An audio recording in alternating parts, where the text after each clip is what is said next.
a shawarma. I get for Papalata. I come from Abuja, Papalata. Only water got to face I want. I know fit fast, I don't fit you pass power. I roll up my shawarma. I get for Papalata. Therefore, Maulana, on God, he let me ask God.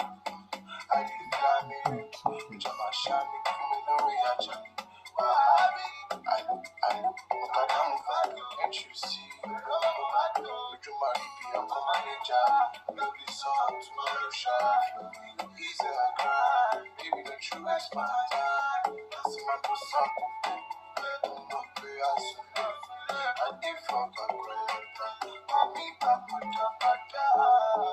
I enter from Abuja to Papalata. Only motor can surface your water. I know fit for some if it don't pass my power. Roll up a shawarma. I get for Papalata. Good evening, everyone. Welcome to Crypto Falls Weekly. Happy to be back. I was away last week. I was mostly on the road for that Friday, so I couldn't take the last session. So happy to be back and welcome to Crypto Pulse Weekly. If you're wondering why I have the glasses on, it's just an anti-glare, an anti-blue light glasses. My eyes are still working largely. I'm just trying to shield them for the too many hours on the computer. So good evening, everyone, once again, and welcome to Crypto Pulse Weekly. As usual, we'll take a stab at the events happening on the markets and also have a look at the charts. So to start with, I think there are about 2 or 3 things I wanted to discuss today. One was the price of Bitcoin itself, and what that means in the near term, and also some of the events that we've seen happen. One of the events that actually caught my attention today was the intention by Coinbase to start their own blockchain. I don't know if you've seen that news. So Coinbase is planning to start their own blockchain, and the positioning to layer up on Ethereum. So the positioning as a layer 2 solution, and what that means is that the stock of Coinbase, of course, once the equities markets resume, the stock of Coinbase will start to pick up. But also, it means that the particular token, so a number of tokens that people have talked about them having their own, of course, having their own token being issued by the blockchain. Then tokens like Optimism as well have been noted that there's a possibility that that will be their choice. Nevertheless, one thing to keep in mind, and the reason I'm actually saying this today, is that cycles come and cycles go, but the market remains. And so, because I put on the glasses, somebody said I'm getting old. No, I'm not getting old. It's just anti-glare. I can see very well without my glasses. I'm just protecting myself from the rays of the computer. I sit too much in front of the computer. Anyways, anyways, I mean, most people my age actually do use glasses anyway, so I'm not bothered. But I think I'll be good for another 40 years at the minimum. Going back to the discussion on Coinbase, so I think for stock pundits, I think Coinbase is a good buy. Maybe not immediately, but maybe in a few weeks' time when the market has calmed down. But like I said about I don't know, about 3 months ago, actually, like I said about 3 months ago, that it's important for us to note that we have approached the bottom of the market. And I said it then that my thesis was that on a very long time frame, and I'm going to show you the charts just before we continue, that on a very long time frame, we are actually very close to the bottom of the market. Which one am I sharing the screen to? Yeah. So we're actually very close to the bottom of the market, and I'll explain my thinking. And that's why I said the first quarter of this year is for heavy buying. So discontinue. I mean, ignore the dots. I'm not sure if those dots are visible on the screen. Uh, okay, they're visible. Yeah, they're visible. That's a lot. Ignore the dots that you can see on the screen. They're my demo trading account on TeamView. What's it called? Trading View. So it sort of notes entries and exits on positions. There must be a way to remove this thing.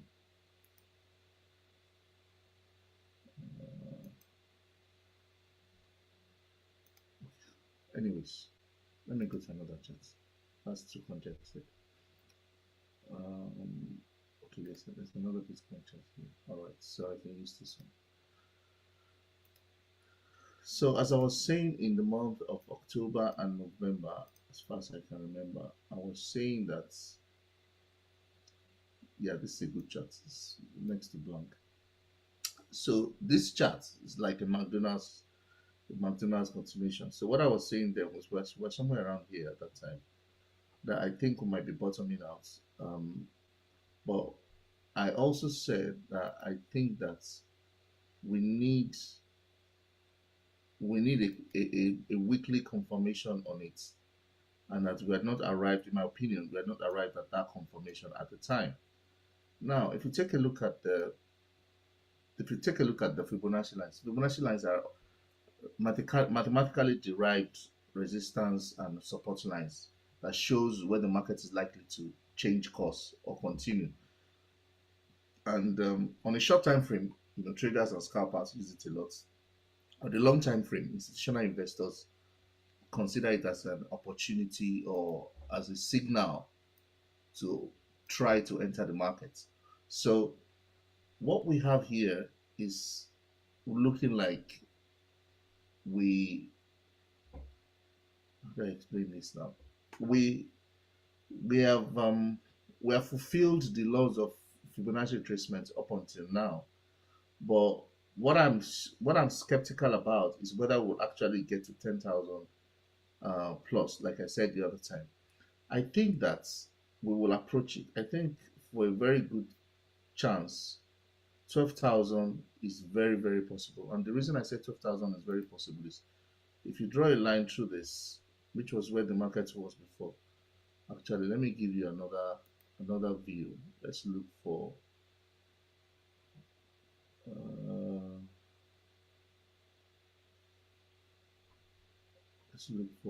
BitMEX. Let me look for one of the old exchanges.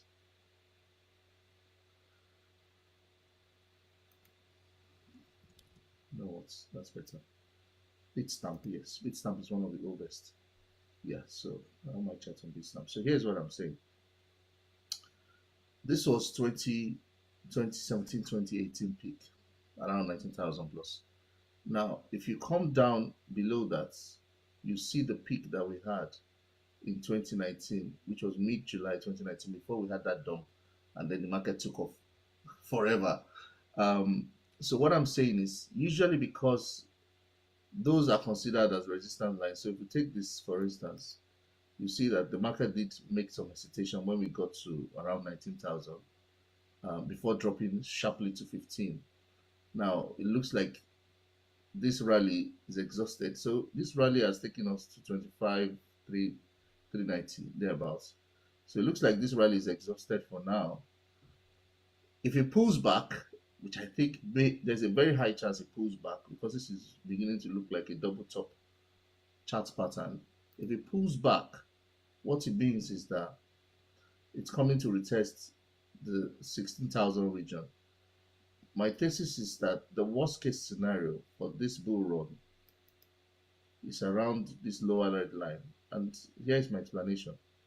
This red line represents the last bit of resistance that he had before the market went ballistic for the last bull run. And because we didn't have a full retracement on this downward Fibonacci from 69,000, I don't think we're ever going to touch. If we ever touch 10,600, it's just going to be touch and go, like It just will hit it and run. There are so many reasons for that. One is because, I mean, it's a very significant supply line. So even exchanges all over the world will have their orders waiting at that point to buy back from anyone. People will have their, like I said, people have very large amount of liquidity, and they can't attack the market because they don't have enough supply to cater for their liquidity. So they spread it across. So if somebody had, let's say, 10 billion, for instance, what's it? Crypto market cap. Okay, let's say somebody had 100 billion to play around on the spot market.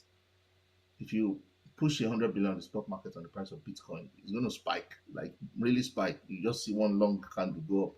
So to prevent that from happening and to help the buyer to make the most of their money, they do what you call pending orders or limit orders. Now, limit orders are they're limit orders. They are waiting orders, like they're waiting for the price to come to them. So what I'm saying is, usually at this point of supply, they're actually zones, but let's say they're points for the purpose of this discussion. You have big orders that are waiting there. So what I'm saying is, between here, which is the last bottom that we have, and here, there'll be significantly large orders that will be waiting there.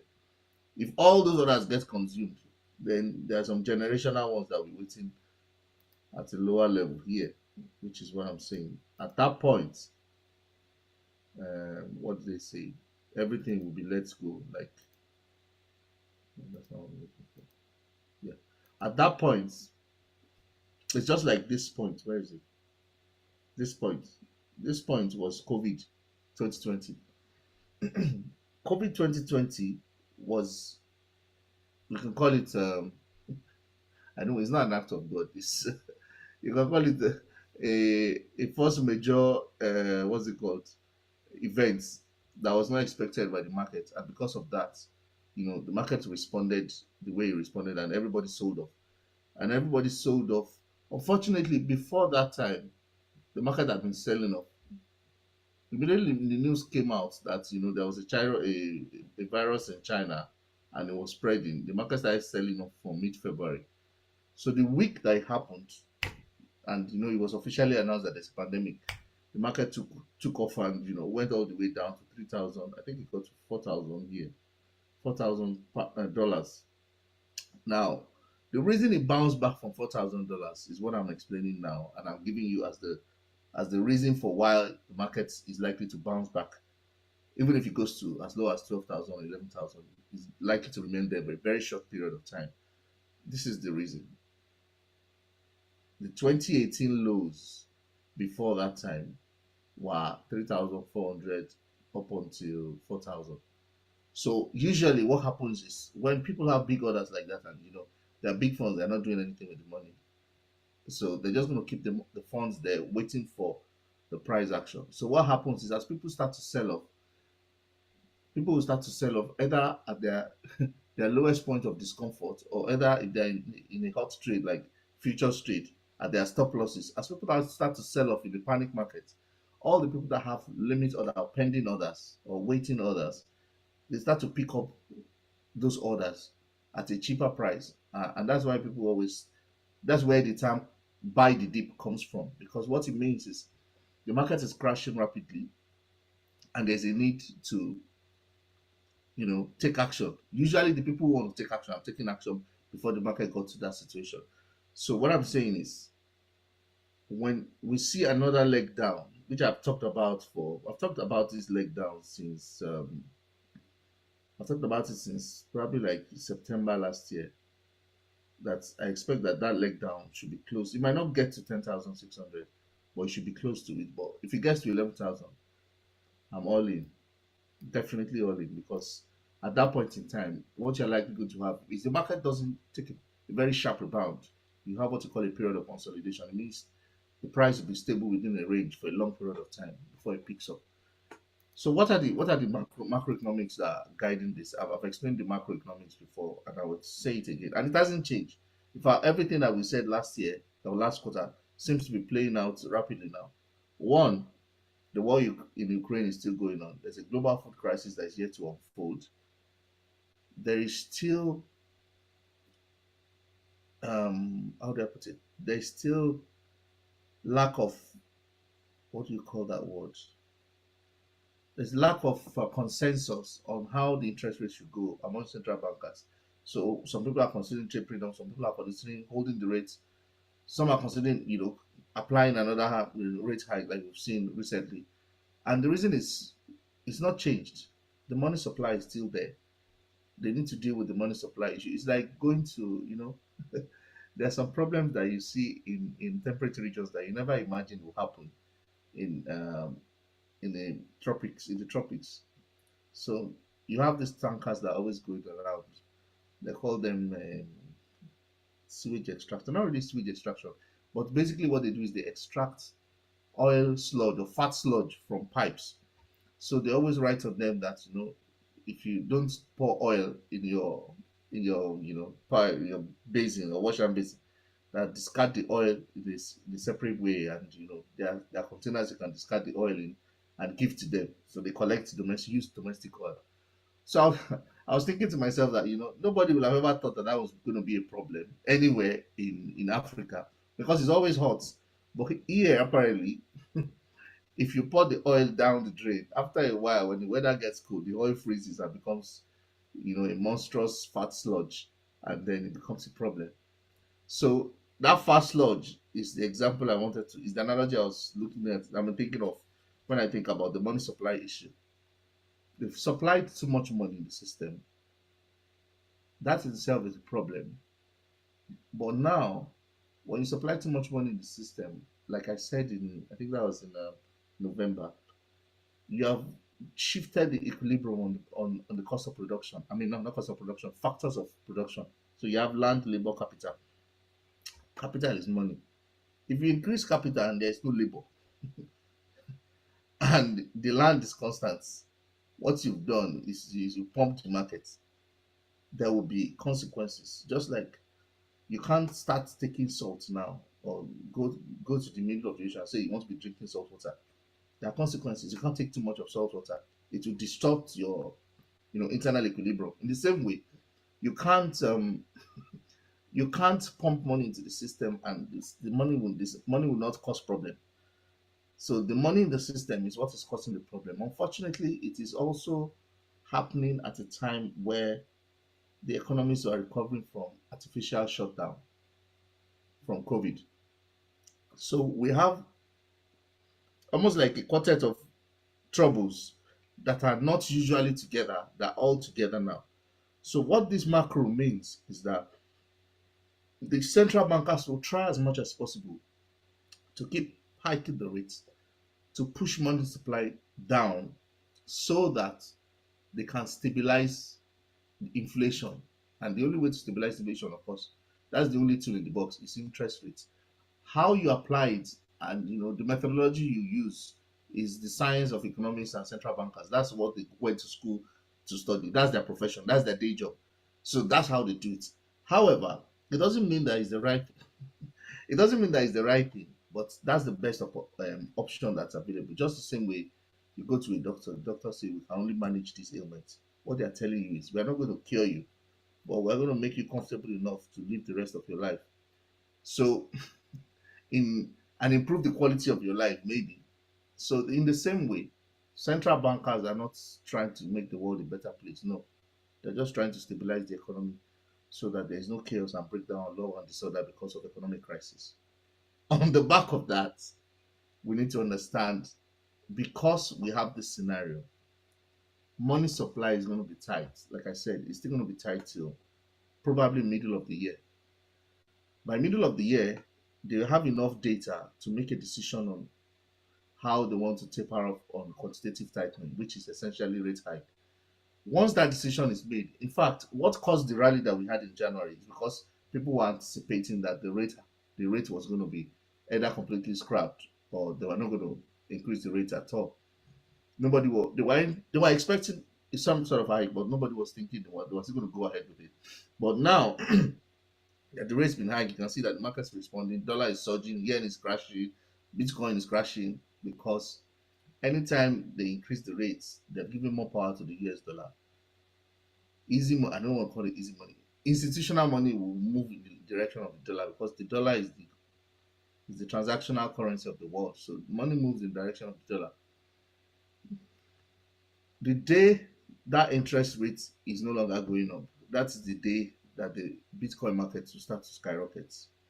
Now, what's the upside?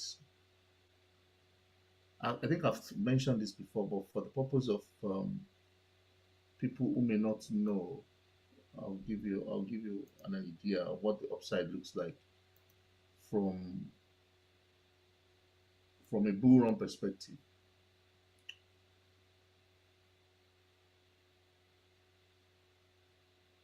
So if we use the April peak as an example,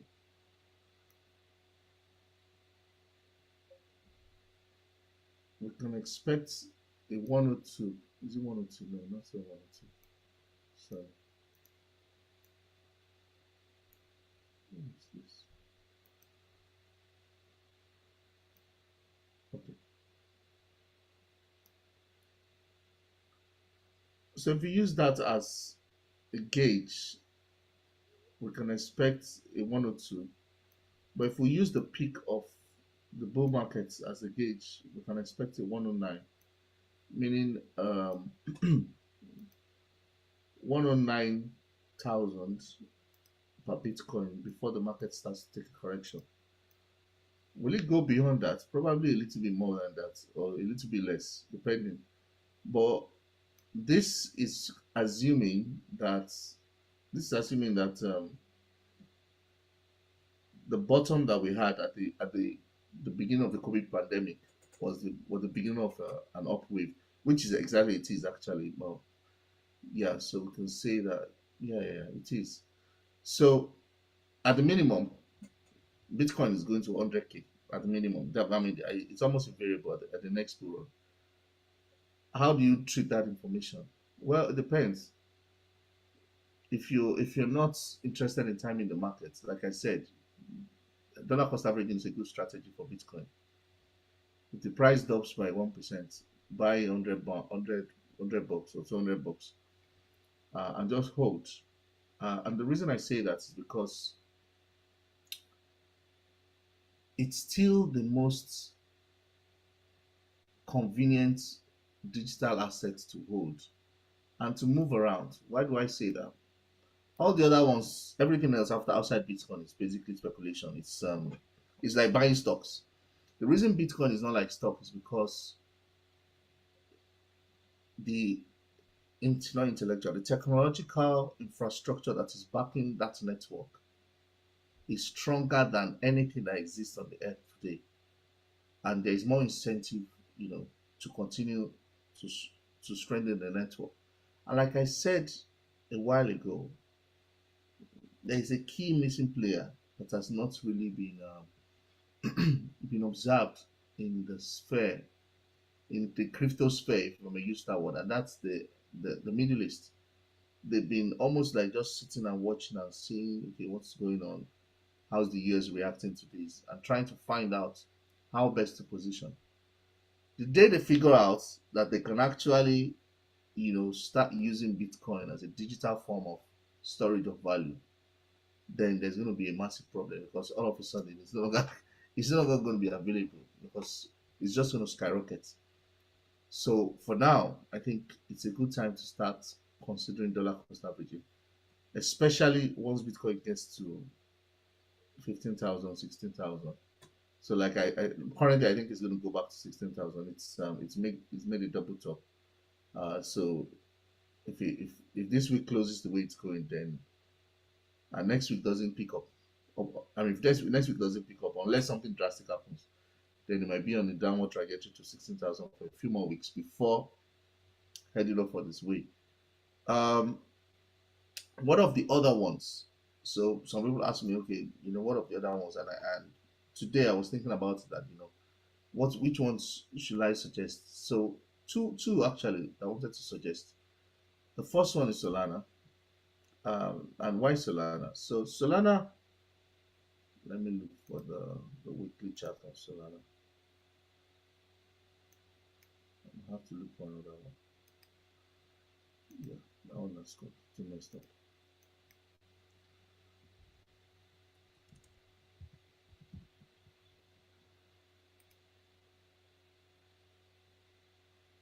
No, don't do that. Let's look here. Okay, that's better. Okay, so Solana had a very massive drop because of FTX and Sam Bankman Fried Sam Bankman Friedman or whatever his name is. They had a very huge plunge because FTX was a huge investor in Solana's development effort. So, in fact, most of the funds, from what I heard, most of the funds that Solana raised in 2021, yes, 2021, most of the funds raised by Solana in 2021 actually came from FTX. Not to say that they weren't serious or they didn't mean business or anything, but they they had a lot of support from FTX, but they have a very solid development team and they've been working. So what you see here, when it dropped below its original open price at 23 dollars, is the FTX effect. Now it's gone back to that level, and it's not been able to break through. What that suggests to me is that there's further downsides for Solana. If you use basic Fibonacci rules to plot this, it doesn't look good at all for the price of Solana. It means that before Solana can talk about any decent recovery, okay, well, it's not so bad. It's not actually as bad as I thought. Yeah, so I think before we can say, it's time to get back to into Solana. We wait for Solana at $10, $10 or sub $10. Uh, then it's a good time to buy Solana. But keep an eye on for Solana. Solana at current price of 23, yeah.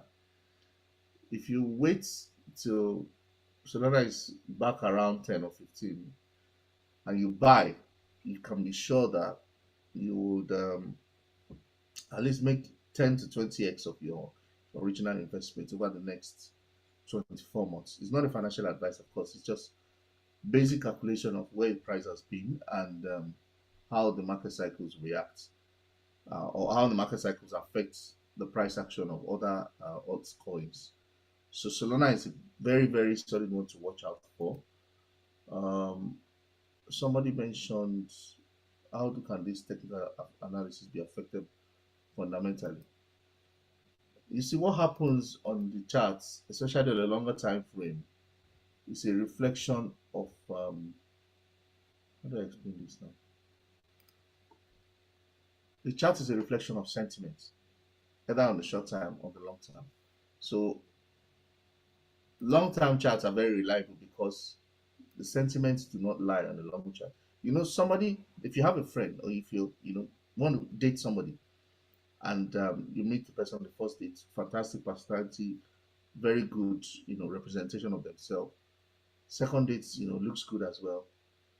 You can only keep that up for a while because after a while, the true person starts coming through.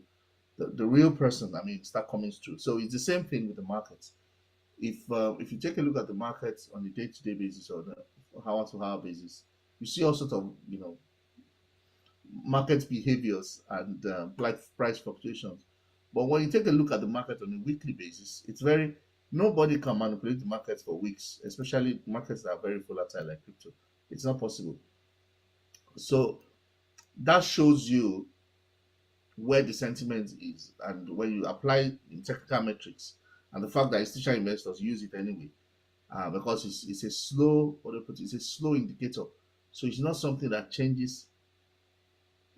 How do I put it now? It's not something that is very labile that can change from time to time. It's not like like the weather, just like they say, weather versus climate. Weather is the day to day, climate is the long term, representation of stuff. If the climate is changing, then you know that it's a significant change. If it's just weather that's changing, I mean, there's nothing to worry about. Now, can climate change? Yes, the climate can change, but it does means that there's a shift. Just like what's it called? This astrophysicist will say that the internal core of the Earth, the magnetic field is shifting from its original position. Because of that, currently the magnetic north of the Earth is also shifting. You can read up on it on on the internet. The magnetic north of the Earth is no longer the way the place it used to be. So if you put on a compass now, the north is no longer where the north used to be. And the reason they're saying is that the internal core of the Earth, which is supposed to be a solid iron or whatever liquid iron, has its own rotation and magnetic flux, and that they say is changing. Now, what that means is that so many things will change on the Earth. And as a matter of fact, who knows, maybe that's probably one of the things that's responsible for climate change. And we think that we are the ones affecting climate change. Anyways, what I'm saying is long term indicators, charts, analysis are more effective and are more reliable than short term. And that's why I go to weekly chart, because weekly chart tells you what the picture looks like. There is no, you can't, you can't fake it. That's the word. You can't fake the weekly chart. It's exactly how the market is. So the other token I had in mind was AVAX. And the reason I'm looking at AVAX is because, again,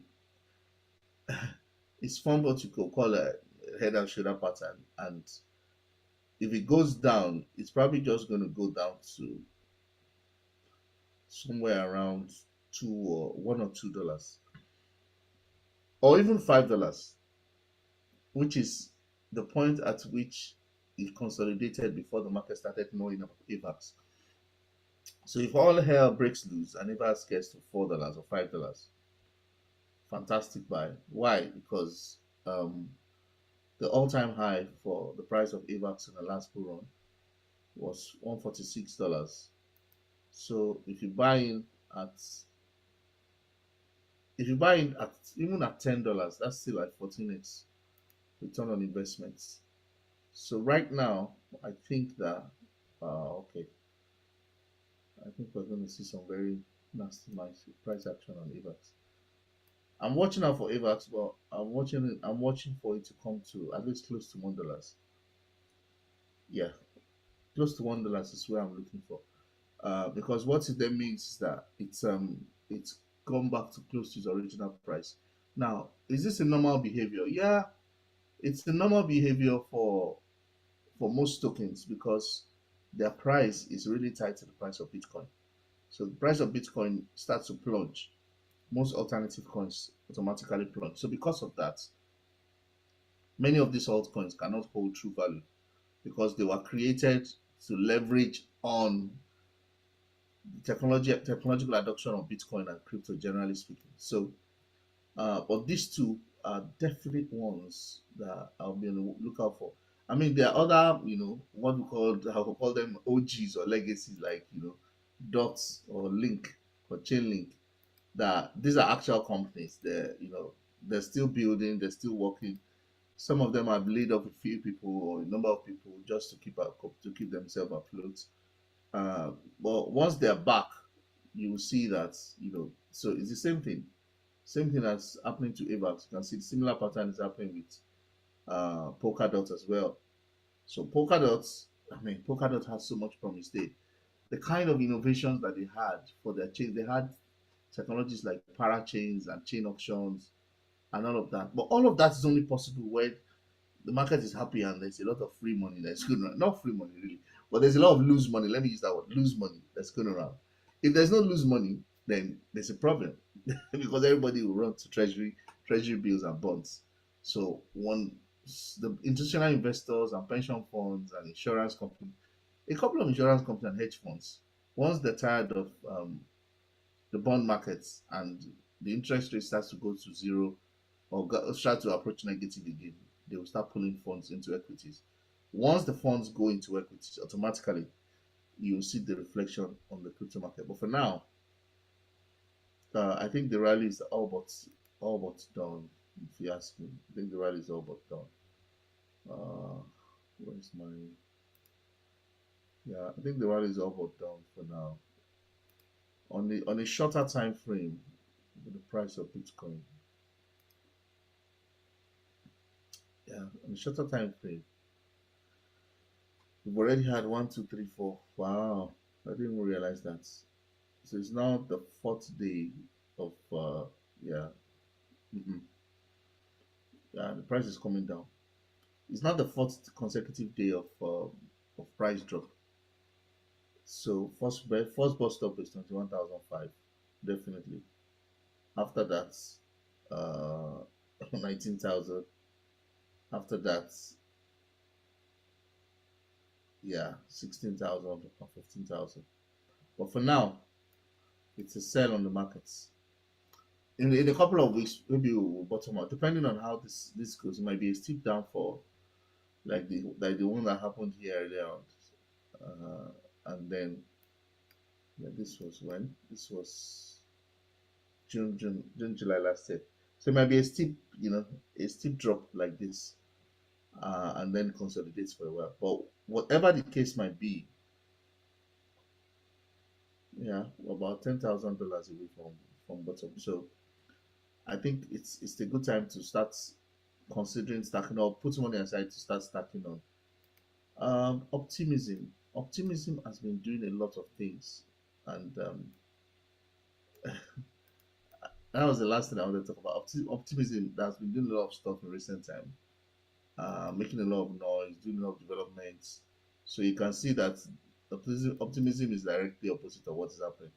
It's a relatively new token, to be honest. I think maybe I'll do a deep dive on it next week. They have some fairness, they have some products that they're working on. But is it a good time to buy? No, not a good time to buy. Not at $3. I think that's hold on a second. I think the pullback is a better buy, yes. So once it gets to 3.4, I'll look for it to come back to at least $1.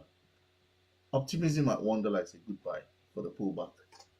Um, and the reason I say that it might not come down significantly for a while because they're one of the very few development ecosystems that are very, very active. They're building, they're having people join their products, they're doing a lot of stuff. So I think that optimism is a good buy. So yeah, those are the ones that I have on my radar for now. I think are definitely going to, and I mean they're not like pump and dump or meme tokens. No, these are legit legit businesses and applications and solutions. And I think they have, I mean, they stand a bit, unless something happens to the development team, I think they're going to go fairly well. Personally, I think, yeah, I think optimism is going to be one of those star boys or star girls of the next bull run. Yeah, 3.94 is 3.4. They're about, yeah. That's where I expect the market to start tanking. Once it starts coming down, at one point, yeah, one is a good buy. Yeah, it confirms my original assessment. One is a good buy for optimism. But that's it. The other thing I wanted to say was, and I think I've talked about it before. If you have a company and you're wondering how to strategize and how to have your company position themselves on crypto markets and grab some opportunities for increasing your balance sheets. I have a company that does that provides solution for that in the UK. If you're interested or you know people that might be interested, I don't really talk about it, so it just occurred to me that I should actually talk about it. If you know people that are interested in leveraging on digital assets to optimize their balance sheets, please have ping me or hook me up. I think I might do some, what would I call it now? It's not pro bono, but I think I might do some discounted services during the course of the year for companies that are open or willing to optimize their balance sheet with investment in crypto assets. They will, how do I put it? They will have custody. I mean, depends. They will have custody. Preference that they have custody or keep custody of their assets, but will help them to strategize and help them to keep ahead of the curve in terms of where and what crypto assets to position in and how they can maximize on that. What is going on with CoinGecko? Somebody asked me about how can you or where can you buy Optimism? You can buy Optimism on what's it called? On quite a number of, you can buy it on Binance, you can buy it on Coinbase, you can buy it on OK Exchange, you can buy it on Bits, Bits. What's the name of this Bits Forex? People don't know that one. OK Exchange, Binance, Nexi Global, Coinbase. Those are KuCoin. You can buy it direct on Uniswap, but it might be more expensive because of gas fees. You can buy it on Bitra as well. So yes, Optimism is available on all of those platforms. But if I were you, I would just send a pending order to wait for it at $1, so that $1.50, so that when this current I don't want to say hula baloo, when this current upwave is done, you can take advantage of the dip when it comes, and then when it does come, what will then happen? Give me a second. Yeah, I need to do a price projection for. Never thought about that. Yeah, so if it comes down, hmm, if it comes down to one, if it comes down to $1 and it takes support, so what that means,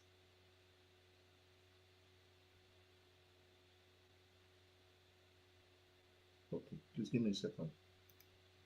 I'm trying to do a simple projection. If it comes down to take support, what that means is that Optimism, yeah, at the very, I mean, that's still very conservative. $5 is very, very conservative. It will definitely get to $5 before it comes down again. That's what I'm saying. If it comes to $1, it will definitely get to $5. Most likely get to $5 before it makes a dip again. So good play. I'm watching out for it. If I get a good price at $1, then selling at $5 is 500%. So not a bad play at all. I mean, these are very, very stable plays. I'm being very, very, very, very cautious about tokens that I mentioned on the platform here, because I don't want people to say Demi is doing pump and dump. So unless I'm sure of the token, I really don't talk about them. But yeah, those are I think Optimism is going to make a lot of noise. Let me just put it that way. You can buy now. I mean, if you're impatient like me, like I can be most of the time. But if you're a patient bird, you can wait for the pullback, and allow the market to settle for a while, or allow the price of what's it called, the overall price of the market to affect it before getting to the market. I think, yeah. Where's I had the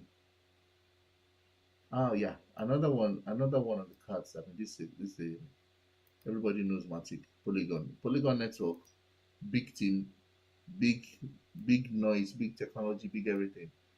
Um, Not a good buy at the time. I think 70 cents will be a good entry for Matic, and the same reason for, like I mentioned, for the others.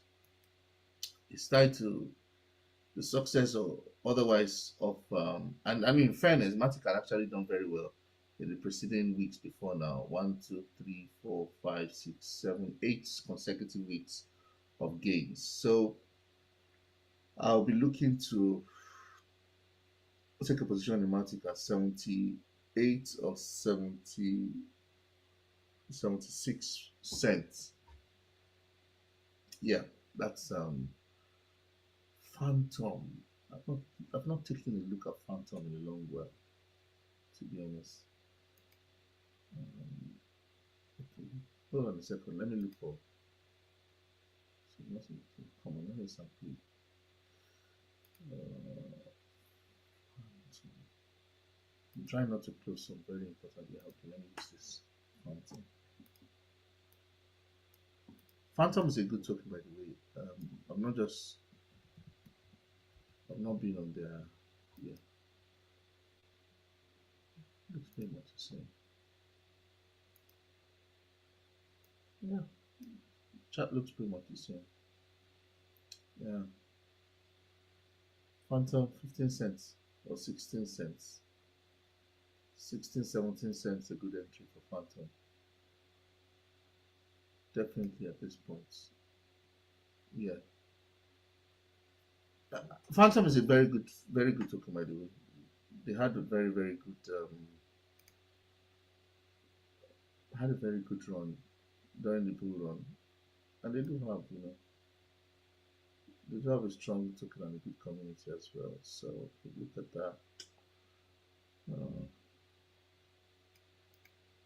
yeah, it doesn't look good, but let's see. Let's wait and see. The downside doesn't look good if it goes all the way down. That's like minus 0.2. That minus 0.2 be 0.02, something like that.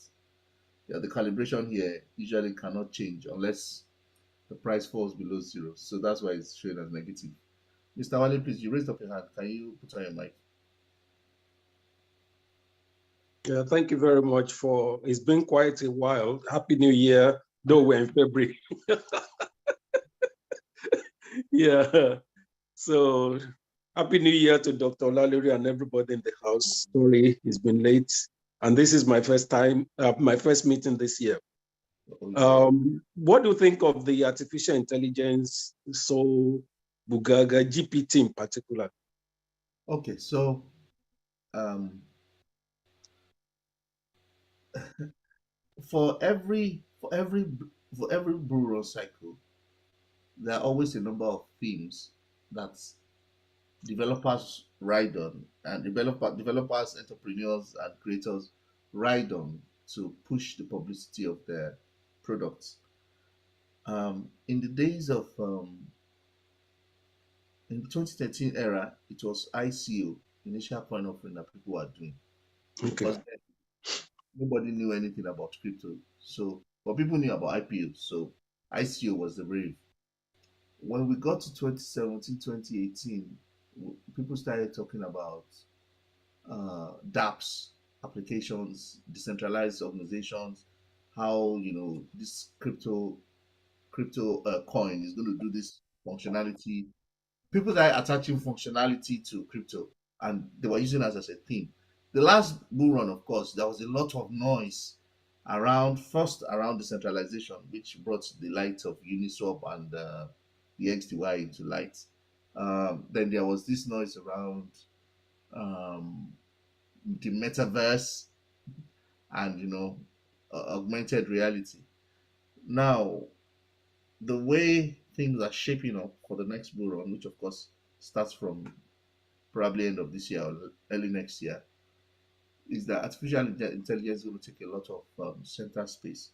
There will be a comeback on metaverse as well, but artificial intelligence will take a lot of center space. It doesn't mean that any of those tokens are going to do anything, to be honest, but there are going to be a lot of hype, uh, and many coins will sell just on the fact of them bearing names with artificial intelligence. GPT, of course, I think GPT will do well because ChatGPT has been very successful. Actually, ChatGPT is probably going to be uh, the next workplace skill that people need to adopt because all of a sudden you find out that your work rates and your efficiencies potentially increase if you're able to maximize the use of those chat artificial intelligence.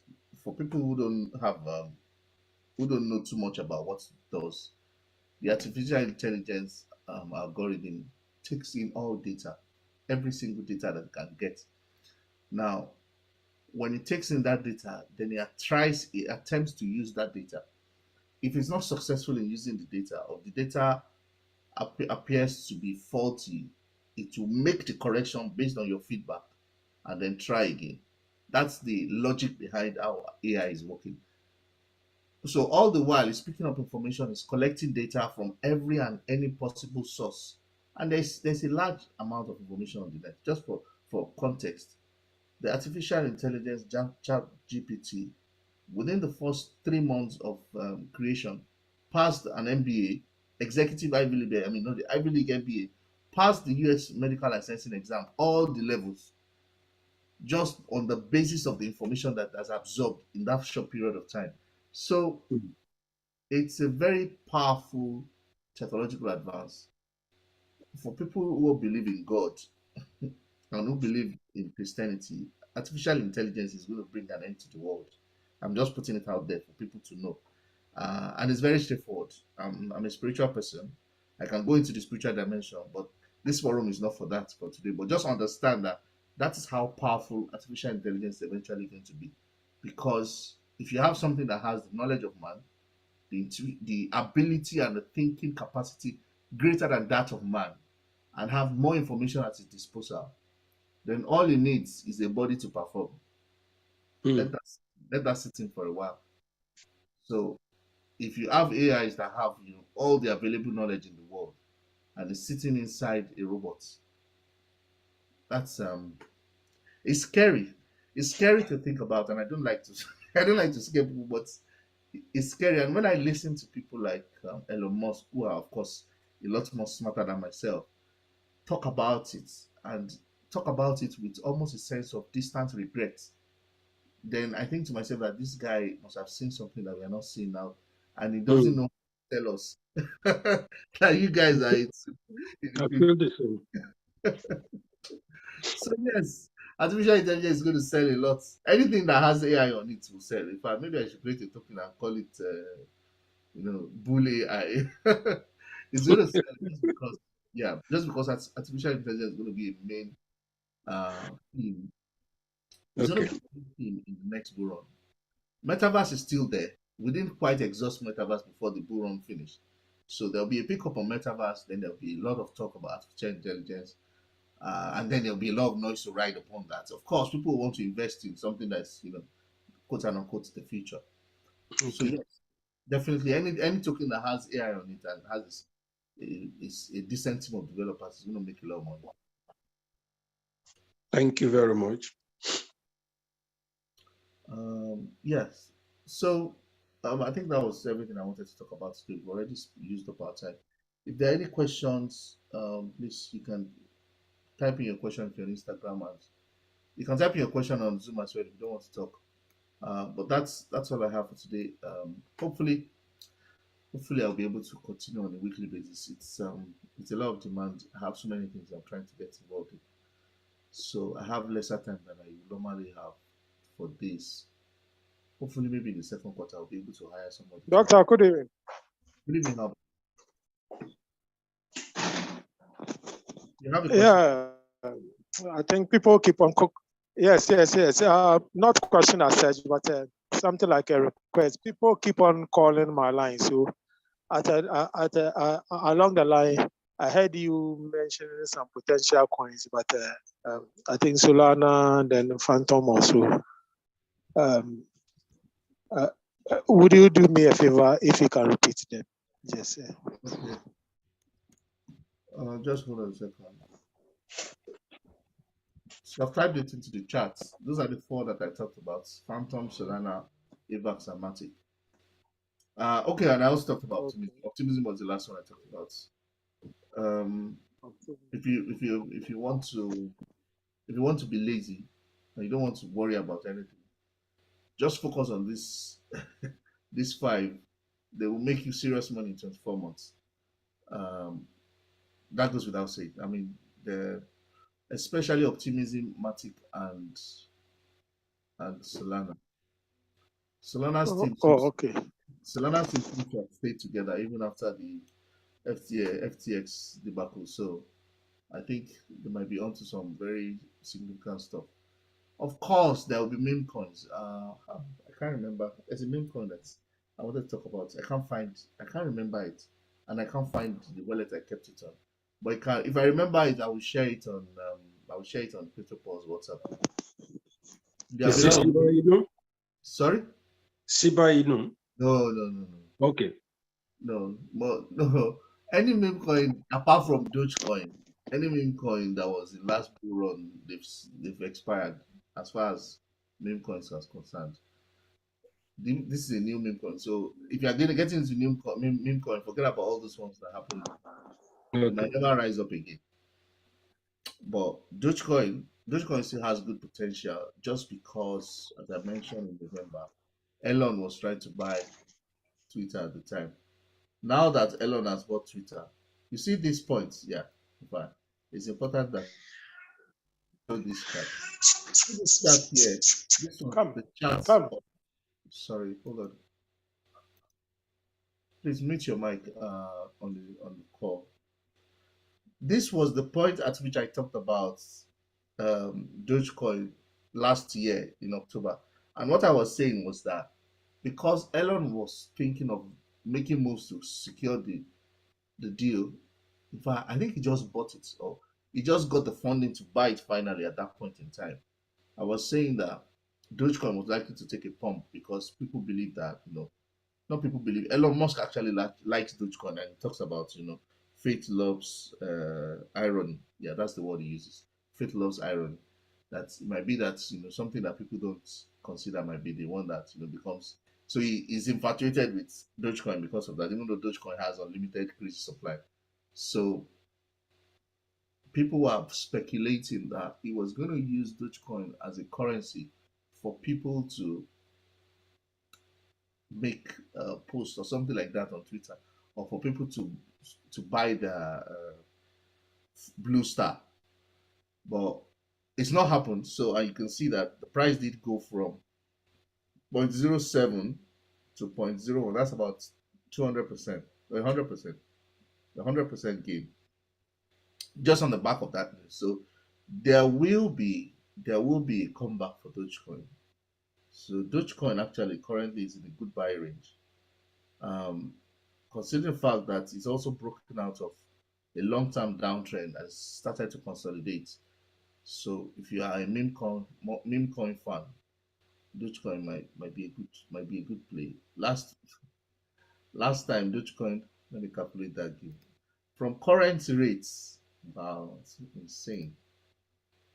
From current levels, oh my gosh, almost 820% from current levels. So it's one of the very few meme coins that has a good chance. And the reason it has a good chance of survival also is because it's not linked to another blockchain. It has its own blockchain. So Dogecoin has its own blockchain, just like Bitcoin. And it has node validators. It has people who are supporting the network. So, and because of Elon Musk affiliation, from time to time, anytime we get into meme coin season, we expect Dogecoin. There are people that just make money up and down Dogecoin, just buy when the market is down, and when there's a hype or anything is happening, people just use the opportunity to sell. So yeah, but in terms of meme coins generally, any meme coin outside of Dogecoin that reigned last year or reigned during the last bull run is all over. But I'll look for that. So 2 things I want to do next week. I want to do a deep dive on optimism, and I want to talk about the meme coin that I saw. I'll look for that meme coin. So, all right, everyone. Thank you very much for joining us today. Have a lovely weekend. See you again next week. Till then, bye and God bless. Thank you for the session. Thank you. Yeah, I smuggle in one person from is based in Kent. That is Jay Ajax.